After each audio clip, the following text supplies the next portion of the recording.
portion of this video is sponsored by Bitdefender. The new Microsoft Surface Pro X and the Apple iPad Pro are surprisingly similar in a ton of ways, but in others they feel like two devices from completely different worlds.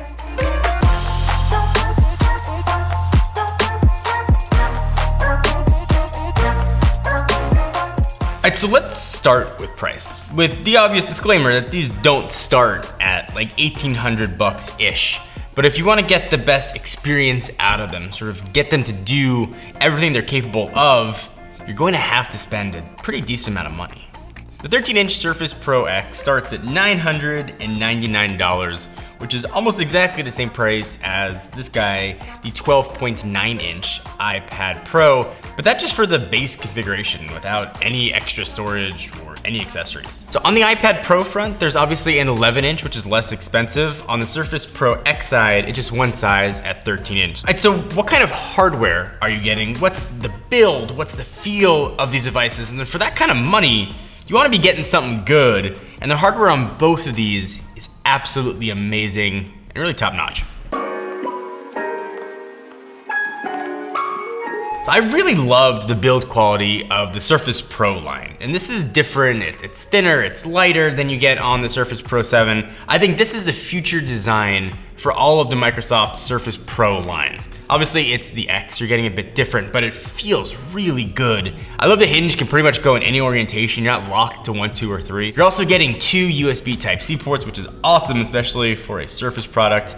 You've got the Microsoft Surface connector, which it's there. It enables fast charging, but you can also charge if you want via the USB Type-Cs. And of course the Windows Hello camera. So when it comes to displays, I think Microsoft's absolutely nailed the display on the Pro X. The aspect ratio, I guess it's a Surface staple now, of 3:2, which may sound strange, but it is awesome for productivity. So kind of running things side by side. What it's not the best aspect ratio for though is like watching video. You're gonna get gigantic black bars. So bear it in mind, it may not bother you. The bezels here are way smaller than you get on the Surface Pro 7, although I do wish it had a higher refresh rate.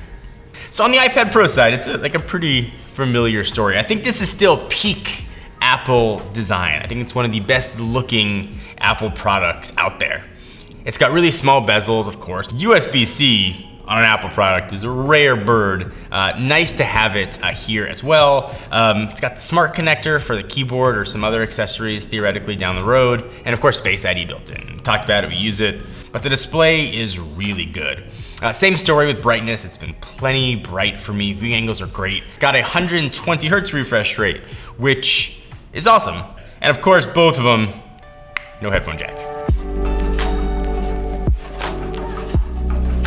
So the hardware on both of these are baller level awesome, but the bigger story where you start to see the differences is when it comes to the software. So different approaches towards each. We've got a desktop level OS here. It's Windows 10 scaled down a little bit. Microsoft worked hand in hand with Qualcomm to create the processor. It's the SQ1 chip, but it's ARM based, which is going to present some difficulties, which we'll talk about.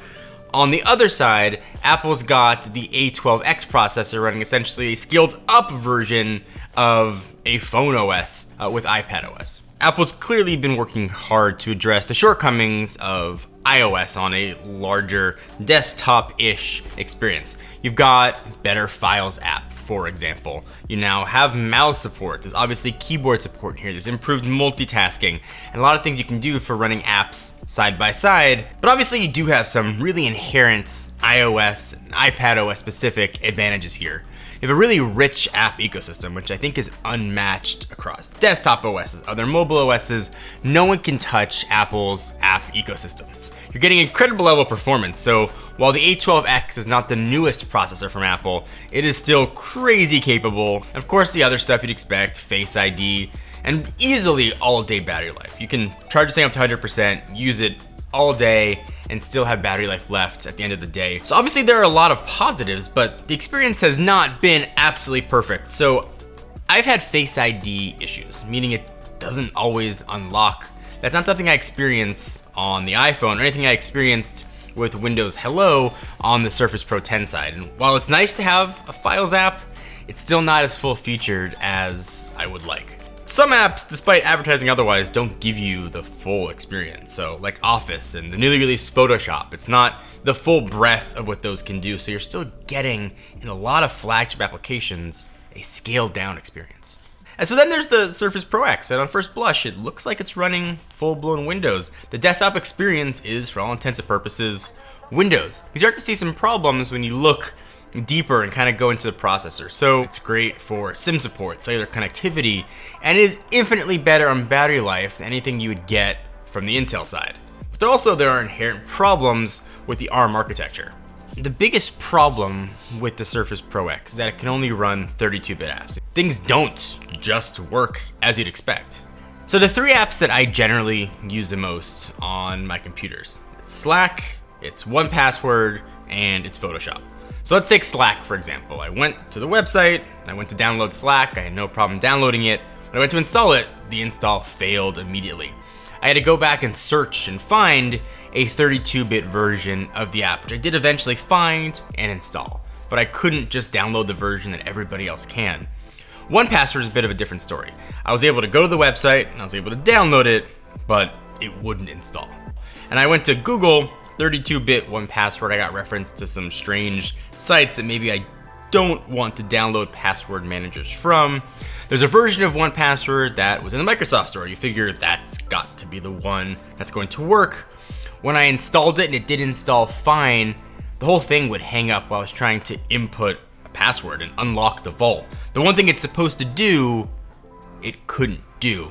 So then there's Photoshop. You can find a 32-bit version, you can install it, you can run it, but once it's up and open, it's so slow, it's almost unusable. Whatever your top 3, top 5, top 10 apps you're going to use, chances are you're going to have to hunt for a 32-bit version if one does exist, and if you get that app installed, the experience is not going to be what you expect from a desktop operating system. And that's the theme here, the Surface Pro X. So that's obviously the negatives, but there are some real positives to running a full desktop OS on a desktop experience. You get the file management, you get the comfort of actual windowed Windows, you get the searching ability of running full Microsoft, and of course, mouse and keyboard support. And assuming there's a 32-bit version, obviously it'll support desktop apps, or maybe there's like a less good iOS version, or the web app is not awesome. Also, you've got full Microsoft Office support. So you'd also figure battery life is going to be awesome. And for a computer this thin, I think it definitely was, I was able to get about the advertised 8 hours of battery life. And again, really thin and light. But when you benchmark it up against the iPad Pro, other laptops, or even the Surface Pro 7, 8 hours of battery life for the sacrifices that you're making to go the ARM route is still a bit disappointing. Also, navigating this as a tablet is also weird. I had rotation issues, and using Windows 10 without a mouse and keyboard still feels clunky and kind of cumbersome at times.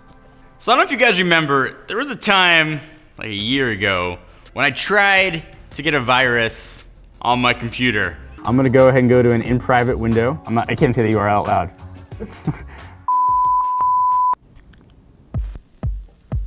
Bitdefender kept my computer safe then, and they are back now with Bitdefender Total Security 2020, and they've upped the game. It's kind of the one product that's gonna cover you across really anything electronic. Windows, Mac OS, Android, and iOS. So you're gonna get a bunch of awesome stuff built in here. You're gonna get multi-layer ransomware protection, ransomware remediation, which is a really big deal. You're also gonna get a VPN included. You get pretty comprehensive 24/7 support. You've got one really integrated control panel to manage everything. Bitdefender's also running a pretty cool giveaway, so we'll link to it down below if you wanna get your hands on some Bitdefender goodies, and also check out kind of one of the best security options going on the internet.